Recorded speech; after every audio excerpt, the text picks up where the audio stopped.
यह भारत का वो कुंड है जहां भगवान परशुराम ने अपनी मां की हत्या करने के बाद अपने हाथ से चिपकी हुई कुल्हाड़ी से मुक्ति पाई थी।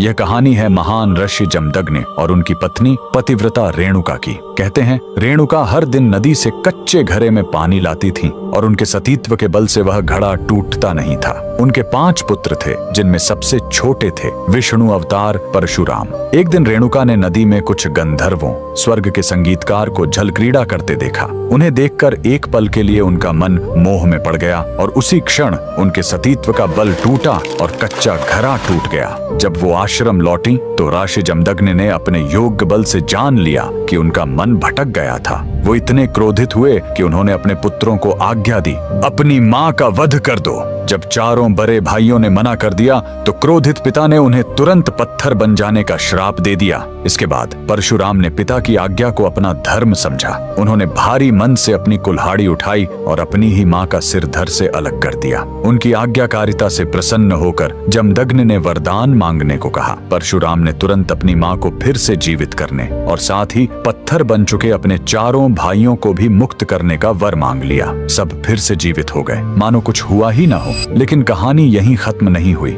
मातृ हत्या का पाप उस कुल्हाड़ी पर एक दाग की तरह चिपक गया और वो उनके हाथ से अलग ही नहीं हो रही थी। उस पाप से मुक्ति पाने के लिए वह दर दर भटकते रहे, लेकिन कोई भी तीर्थ उस कुल्हाड़ी को छुड़ा नहीं सका। अंत में वह पहुंचे पूर्वी हिमालय की लोहित नदी के किनारे और जैसे ही उन्होंने इस कुंड के जल को छुआ, चमत्कार हुआ। कुल्हाड़ी अपने आप उनके हाथ से छूट गई। यही पवित्र स्थान आज अरुणाचल प्रदेश में परशुराम कुंड के नाम से जाना जाता है। आज भी हर साल मकर संक्रांति पर हजारों श्रद्धालु यहाँ इस विश्वास के साथ डुबकी लगाने आते हैं कि यह कुंड उनके सारे पापों को धो डालता है, ठीक वैसे ही जैसे इसने स्वयं भगवान परशुराम को पाप मुक्त किया था। भगवान परशुराम को दिल से मानने वाले सभी भक्त कमेंट्स में जय परशुराम जरूर लिखें।